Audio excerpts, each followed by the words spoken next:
You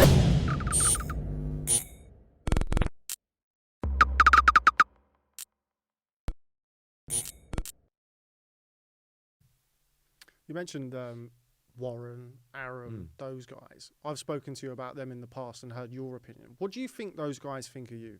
What do you think Frank Warren? I'd like to think Bob Arum, I'd like to think they respect me in terms of my ability and what I've done.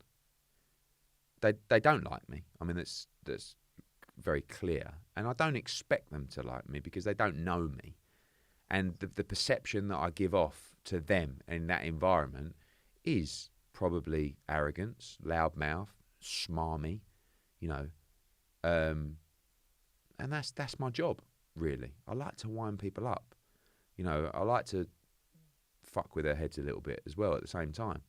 But one thing that will always last the standard of time is reputation and integrity of business. If you speak to fighters we represent, you will find it very difficult to get a bad word said about us in terms of honouring an agreement, paying people on time, you know, and that's not something that sits across all promoters, you know, and that's not a dig at Frank and Bob, because Bob particularly has a very strong business there in America. So I think that, like I say to my dad sometimes, can you imagine if I was around when you were promoting, what you'd think of me?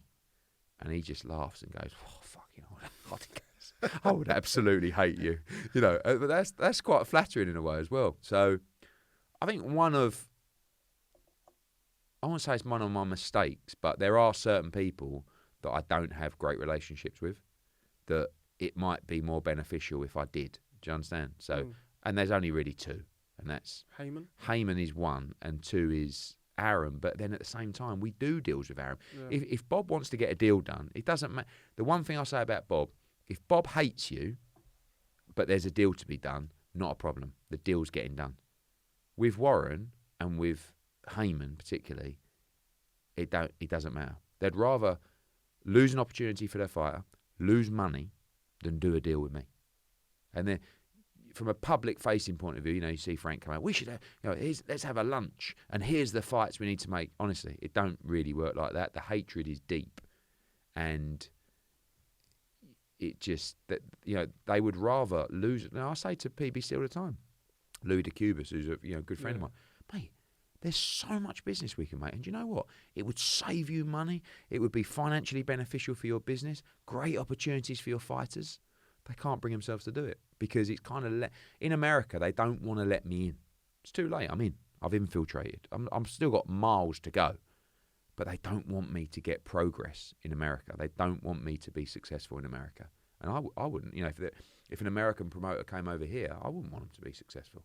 And I would stand on, you know, and try and defend our ground. So it's only natural. But I think they feel that if they want to cut off my oxygen. That's what they want to do. You mentioned Haymon there. There'll be people who are watching this who are obviously familiar with the name Al Haymon. Obviously, we don't see anywhere near as much of Al Haymon as we do you, Mr. Hearn. Yeah. What is it that you've done? Why did the relationship, or why has the relationship gone the way it's gone? Was it the Joshua Wilder stuff? Because there was a time where you were getting matchroom fighters on PBC shows. Like I actually popped up the other day. Leonard Ellaby, of course, with Mayweather Promotions, who wants to fight you now apparently, was on camera. I think it was one of Coogan's videos saying you're doing a great job, you're smashing it, you're this, that, and the other. And now all of a sudden you're the enemy. Because I came to America. But there was no kind of thing between you and Haymon. Do you think the Wilder negotiations? Probably. Because that's... Yeah, probably. But they don't like anything. You know, when you look at Leonard Ellaby, who says, you know, he's going to knock me out when he get, like, if you actually look at what I've said, people say to me, wow, what did you do to Leonard? And I said that the Haney-Diaz fight was a much bigger fight than Diaz against Gervonta against Cruz. Basically, that was it. You know, so they don't like. Haymon doesn't like promoters. You know, he runs the PBC, but he uses smaller promoters because he doesn't want a promoter to have power, right? So he uses guys who work for him, basically.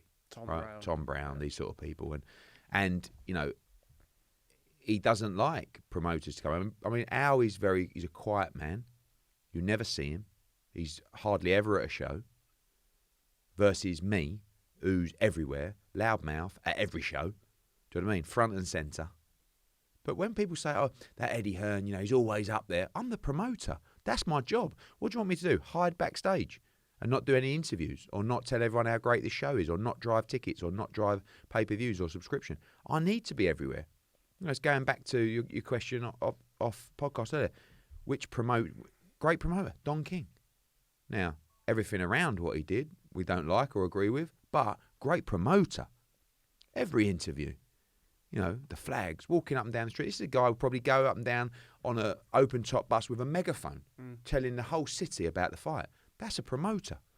Do you know what I mean? So these guys, I think the Wilder Joshua stuff, I remember meeting Al. I've met Al 3 or 4 times. The first time was about Carl Froch and Julio Cesar Chavez. And the second time. When he wants something, he's a real gent.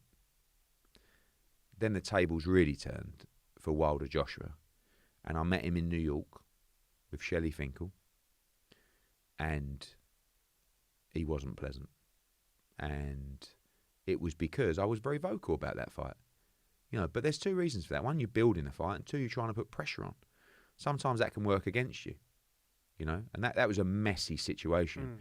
Because I felt like they never really wanted the fight. All of a sudden, we get an email from Deontay Wilder at hotmail.com or something like that, going, all right, Anthony, I'll give you 50 million for the fight. Let us know. That was it. So I was like, what is that?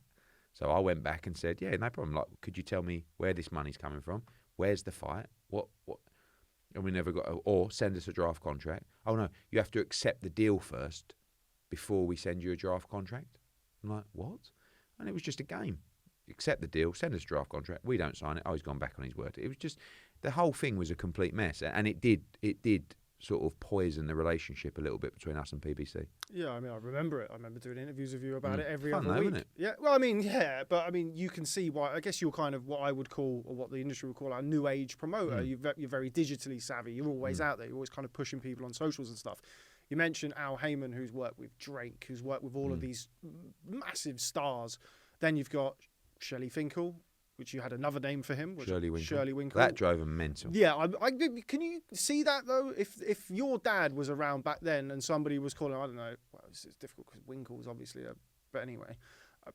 Somebody was calling your dad, I don't know, Larry Burns or something like that, but taking the piss out of him. You could see how your old man wouldn't like personally find it quite amusing. But like, we've got a couple of things. Like, I was with Richard Schaefer the other day, and someone said to me who knows him, says, look, I get on with Richard now, but he didn't really like the way that you used to do the impressions of him. I don't think, but it was never, but I don't know. I'd like to think that part of the reason that people might like me is that I am an open book. You know what I mean? And the problem with doing all these interviews is you're going to say something that's going to piss someone off. Like, you won't let me get away from a press conference or a weigh-in or a fight night without sticking a camera in my face for 20 or 30 minutes, right? So sometimes might be a little bit tired or pissed off, or, in a bit of a jovial mood. So when I say things like, Richard Schaefer, like, oh, get your popcorn ready, here we go. Like, I have no animosity to him at all. And when I said, oh, an old Shelley Finkel, and, but then said, oh, I spoke to old Shirley Winkle, and then all of a sudden I'm getting messages going, Shirley Winkle, and people actually, someone called him it on a media call by mistake. But you shouldn't take things. I think one of the best advice is don't take yourself too seriously.